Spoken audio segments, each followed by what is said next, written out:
सम्पूर्णमा पोल्ट्री नेपालमा यहाँलाई स्वागत छ।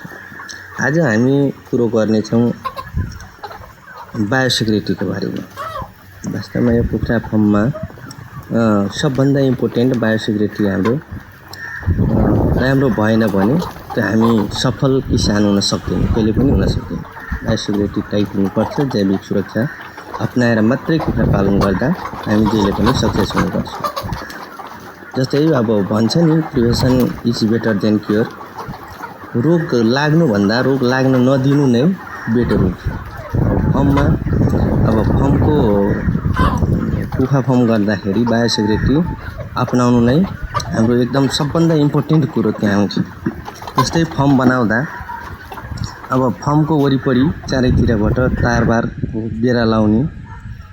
अब बाहिरी चराचुरुङ्गीहरू भयो, अनावश्यक पशुपन्छी चराचुरुङ्गी फर्मभित्र आउनु भएन। अब त्यसको लागि तारबारको व्यवस्था हुन्छ कि जाली के गरी हुन्छ, त्यो बेरा चाहिँ लाउनु पर्ने हुन्छ। अर्को कुरो चाहिँ अनावश्यक मानिसहरू भयो, गाडीहरू भयो, फर्मभित्र आउनु भएन। यदि आउनै पर्ने आवश्यक भयो भने अब त्यहाँ बिर्कोनहरू भयो, त्यस्ता स्प्रे गरेर बिना स्प्रे नगरिकन भित्र छिर्न नदिनु होला है।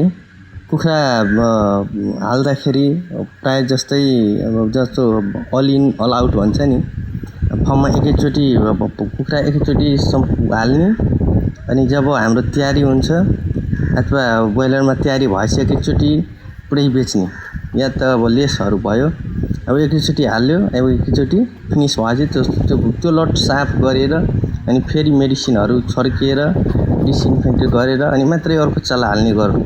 अब त्यस्तो गर्दाखेरि अब यो लटको रोग अब अर्को कुखुरालाई सर्ने सम्भावना एकदम कम भएर जान्छ। त्यहाँ अब कहिलेकाहीँ अब हुन्छ, अब एक लट हालिदियो, फर्म एउटै छ, तारबार एउटै छ, काम गर्ने मान्छे एउटै छ, अब त्यसमा 2 लट 3 लट गरेर कुखुरा पाल्ने गरेको हेरेको छु। अब त्यो अलि त्यो सुटेबल भएन। अर्को कुरो, तपाईँको फर्ममा 4 दिन 5 दिन भयो अब अथवा हप्तामा कमसेकम हप्तामा एकचोटि बिर्कुनको स्प्रे गरेकै हुनुपर्छ। त्यो भित्रदेखि लिएर बाहिरसम्म स्प्रे एकदम गर्नु आवश्यक हुन्छ। अब त्यसले हाम्रो अब अन्य रोगहरू लाग्नबाट बचाउँछ। कुखुराहरूलाई रोग लाग्न नदिनलाई अहिले गर्मीको मौसम चल्दैछ, यस्तोमा 3 चोटि 4 चोटि हुन्छ, कमसेकम 3 चोटि त अनिवार्य पानी चाहिँ गर्मीमा चिसो पानी, अब ताजा पानी खुवाउने व्यवस्था मिलाउनु पर्छ। अब तातो पानी भयो भने, अब तातो पानी खायो भने फेरि अब सिआरडीहरू आउने, घ्यार गर्ने, पानी कम खाने, पानी कम खाएपछि अब विभिन्न रोगहरू आउने सम्भावना त्यहाँ बढेर जान्छ। अर्को कुरो हुन्छ, जब फर्ममा पुरा कुखुरा जब हटाइन्छ, हाम्रो हट्छ, अब त्यस्तो बेला हाम्रो फर्मोलिनहरूको स्प्रे अनिवार्य गर्नुपर्ने हुन्छ। त्यहाँ कुखुरा हाल्नुभन्दा अगाडि 5 दिन 7 दिन अगाडि तपाईँको 10% फर्मोलिनको घोल बनाएर पानीमा अनि मजाले त्यो भुइँको तह भयो साइडहरूमा त्यो छर्नुपर्ने हुन्छ। र अन्य अर्को कुरो चाहिँ अब डक्टरहरू भयो, अब जुनसुकै अब हुन्छ नि मान्छे, अब प्रायः जसो अब रोग सर्नु भनेको डक्टर पनि एउटा कारण हुन्छ। अब कुखुरा फर्ममा केही समस्या भएछ, डक्टर साहबलाई बोलाइदियो, अब त्यति बेला बायोसिक्युरिटी अपनाउनु भएन भने अब त्यो डक्टर भनेको त अनेक फर्महरूमा गएको हुन्छ, अनि उहाँहरूबाट पनि रोग सर्ने सम्भावना हुन्छ। त्यही भएर अब डक्टर साहब आउनुभयो भने ठिक छ, राम्ररी स्प्रेहरू बिर्कोनको स्प्रे घोलेर राख्नु अनि स्प्रे गरेर मात्रै भित्र छिर्न दिनु।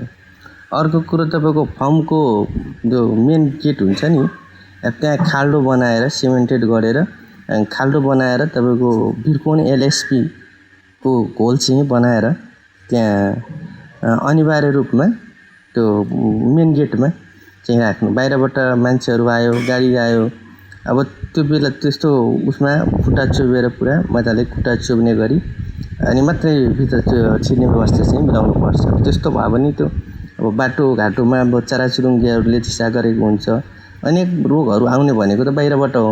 अब त्यस्तो अब त्यो गऱ्यो भने त त्यो ब्याक्टेरिया भाइरसहरू त्यहीँ मर्छ क्या। त्यही भएर एलएसपीको घोल चाहिँ फर्मको गेटमा अनिवार्य राख्नुपर्छ।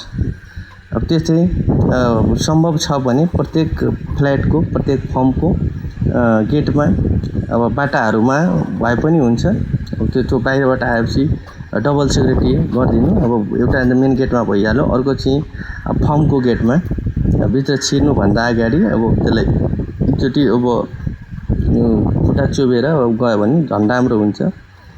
अर्को कुरो तपाईँको त्यो फर्ममा जति पनि सिटहरू छ त्यसमा छुट्टी चप्पलहरूको व्यवस्था गर्नुपर्ने हुन्छ। अब त्यो भयो भने त्यो बायोसेक्युरिटी अलि रोग लाग्ने सम्भावना चाहिँ कम भएर जान्छ। अब बाहिरको चप्पल चाहिँ बाहिरै गर्नु, प्रयोग गर्नु, त्यहाँबाट स्प्रेहरू गरेर अनि चट्ट भित्रको चप्पल चाहिँ लगाएर भित्र चाहिँ घुम्न मिल्छ। अब यति गर्दाखेरि हाम्रो फर्ममा रोग लाग्ने सम्भावना एकदम कम भएर जान्छ। त्यही भएर यो फर्म गर्दाखेरि सबभन्दा पहिला त्यस्ता सानसानो कुराहरूमा ध्यान दिनुपर्ने हुन्छ। बायोसेक्युरिटी पूर्ण रूपले पालन गर्नु भएन भने भविष्यमा गएर तब रोगहरू लाग्यो भने अब ठुलै मूल्य चुकाउनु पर्ने हुन्छ। किनभने हामी दुःख गरिरहेको हुन्छौँ 2 रुपियाँ कमाउनको लागि। अब त्यस्तोमा अब घाटा लाग्दियो, रोग लाग्दियो भने अब त्यो सबैतिरबाट हामीले घाटा भएको हुन्छ। अब औषधि किन्नुपर्ने भएको हुन्छ, डाक्टर साहबलाई पैसा दिनुपर्ने, एउटा कुखुरा मरेर त त्यो गर्नुभन्दा सावधानी अपनाउनु है, prevention is better than cure भन्छ। अब त्यो सिस्टम अपनाउनु।